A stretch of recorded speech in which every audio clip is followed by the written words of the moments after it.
Diallo Telli, né en 1925 à Poredaka, Guinée, originaire de l'ethnie Peul, a étudié dans ses études à l'école normale supérieure William Ponty. Il a continué sa formation académique en obtenant le baccalauréat à Dakar et a ensuite été transféré à l'École nationale de la France d'Outre-mer à Paris, France. En 1951, il culminait avec sa licence en droit et il obtenait son doctorat en droit en 1954. Au cours de cette même année, il assuma la charge du procureur du district, fiscal de distrito, de la République au tribunal de Thiès, au Sénégal. Plus tard, ils ont exercé des fonctions judiciaires dans la cour de Cotonou, Bénin, et donc connu comme le Dahomey.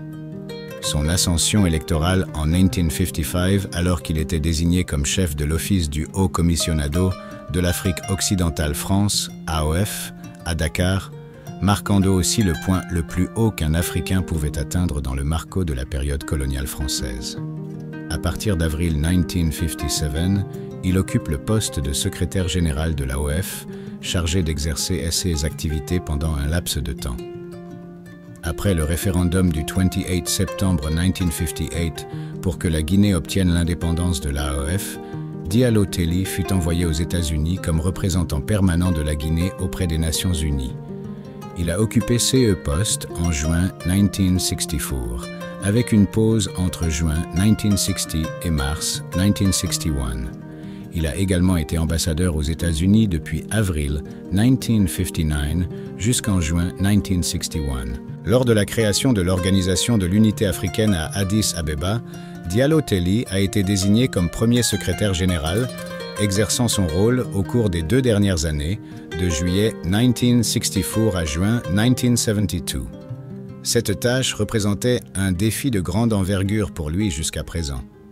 La nécessité de concilier les différents points de vue entre les nombreux dirigeants des États africains, chaque personne a des opinions divergentes.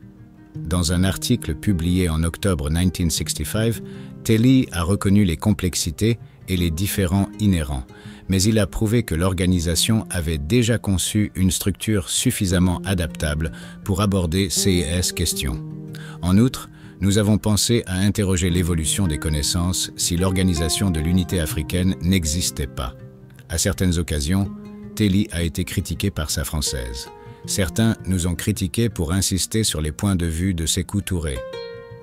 En juillet 1968, il a été informé qu'il était peu probable qu'il soit nommé pour un 2e mandat, mais qu'il n'avait pas montré de neutralité.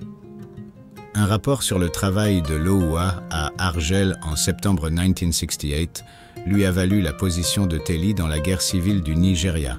Alors que les membres du gouvernement fédéral du Nigeria s'engagent en général, certains pays comme la Costa de Marfil, la Tanzanie, la Zambie et le Gabon reconnaissent le Biafra. En général, Telli était un portier fort et respecté de l'OUA. En juin 1972, Telli fut succédé à Enzo Ekangaki du Cameroun comme secrétaire général de l'OUA. Telli a été enregistré en Guinée et a été nommé ministre de la Justice le 21 août 1972. Sa décision de réenregistrer la Guinée a été déconcertante car elle avait beaucoup d'autres offres de chefs de l'État africain et d'organisations internationales. Certaines personnes en Guinée pensent même que Sékou Touré avait utilisé des moyens occultes pour pouvoir s'enregistrer. Selon André Lewin, la biographie de Touré, Telli était la personne unique qui pouvait désirer Touré à sa présidence. Par conséquent, Touré a eu une nécessité particulière de destruction. Le ministre de la Justice, lors d'une conférence à l'université de Conakry, a confirmé que la justice était la clave qui ouvrait toutes les portes et a établi les étudiants pour continuer leurs études juridiques.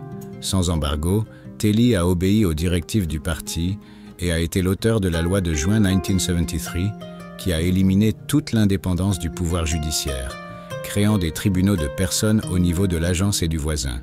Son conseiller technique a dit à ce moment-là que Telli était ingénieux, très nerveux, un menu très excité, très découvert dans ses paroles et ses actions, plein de sincérité et désespéré dans son travail.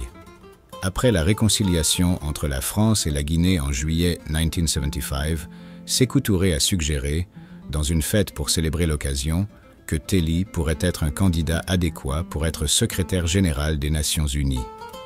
Le 18 juillet 1976, Diallo Telly a été arrêté dans sa maison et incarcéré à Campo Boaro. Mamadi Keïta, cuñado del Presidente, était le chef de la commission d'enquête chargée de confier à Telly. Telly était accusé de diriger un complot de Peul contre l'État de Guinée. J'ai fait des interrogatoires intenses, des tortures et un régime alimentaire inadéquat. Après la deuxième séance de torture, Telly se retrouva anéanti et accepta une confession de sa trahison. Il s'agit d'un document incohérent, même après avoir été édité par le tribunal. En février 1977, 5 personnes importantes furent assassinadas à travers de la Dieta Negra, sans nourriture ni eau, Diallo Telly, les ex-ministres Barry Alpha Oumar et Dramé Alioune, et les officiels de l'Ejército Diallo Alassana et Kouyaté Laminé. L'OA n'a pas réagi avant la mort de son ex-secrétaire général.